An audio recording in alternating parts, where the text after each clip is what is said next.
ఎక్కడ పెరగాలనో కాదు, ఎక్కడ తగ్గాలనో నేర్చుకోవాలా ప్రభుత్వంలో పనిచేసేవాడు.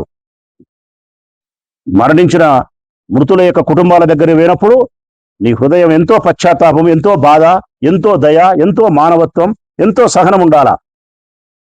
రకరకాలుగా మనల్ని మాట్లాడిన రాజకీయ నాయకులను కోపంతోనూ ఆగ్రహంతోనూ మన తప్పులు ఉన్నా లేకపోయినా మనల్ని మాట్లాడినప్పుడు వాటిని భరించగలగాల, స్వీకరించగలగాల. అటువంటి సందర్భాల్లో మనకు అవమానం జరిగినా అవమానాన్ని స్వీకరించి మనం ఇంటికి రాగలిగినప్పుడే గొప్ప లీడర్. ఎక్కడుంది నీకది? రాగిన 50 నీ శరీరంలో చూస్తామంటే అది లేనే లేదు.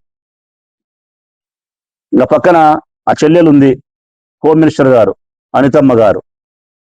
నాకు ఆశ్చర్యమవుతుంది.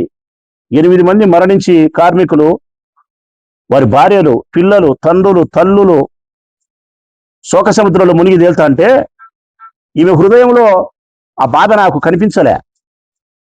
హృదయంలో బాధ ఉందో లేదో నాకు కనిపించలే. కానీ ప్రజలారా, మీ అందరికీ కనిపించేదైతే మాత్రం ఆమె ముఖం మీద మేకప్ అయితే ఉంది.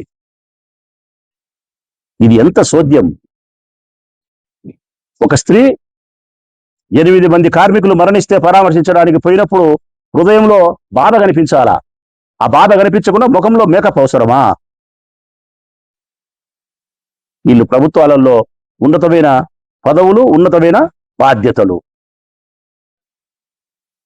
వైఎస్ఆర్ కాంగ్రెస్ పార్టీ డిమాండ్ చేయడంలే, కార్మిక సంఘాలు డిమాండ్ చేస్తున్నాయి, మానవత్వం కలిగిన మనుషులు డిమాండ్ చేస్తున్నారు. వారికి ఎక్స్గ్రేషియా 1 కోటి రూపాయలు ఇవ్వాలని చెప్పి. బాధితులు ఎవరైతే లోపల గాయపడి ఉన్నారో వారికి 50 లక్షలు ఇవ్వాలని చెప్పి డిమాండ్ చేస్తా ఉన్నారు. కానీ వైఎస్ఆర్ కాంగ్రెస్ పార్టీ కూడా సమర్థిస్తుంది. అవును, చనిపోయిన కుటుంబాలకు మీరు 1 కోటి రూపాయలు ఇవ్వాలా, గాయపడిన వారికి 50 లక్షల రూపాయలు ఇవ్వాలా, గాయపడిన వారిని పూర్తిగా వైద్యం చేయించాలా, మరణించిన వారి కుటుంబాలకు ఒక వెనకమ్మడే ఉద్యోగాన్ని ఇవ్వాలా. ఇవన్నీ సహజమైనటువంటి న్యాయపరమైనటువంటి డిమాండ్స్. ఆ రోజు జగన్మోహన్ రెడ్డి గారు గ్యాస్ లీక్ అయినప్పుడు పోయినప్పుడు 3 గంటల్లో పోయినాడు అక్కడికి. ఆన్ ది స్పాట్ అక్కడే ప్రకటించినాడు 1 కోటి రూపాయలు.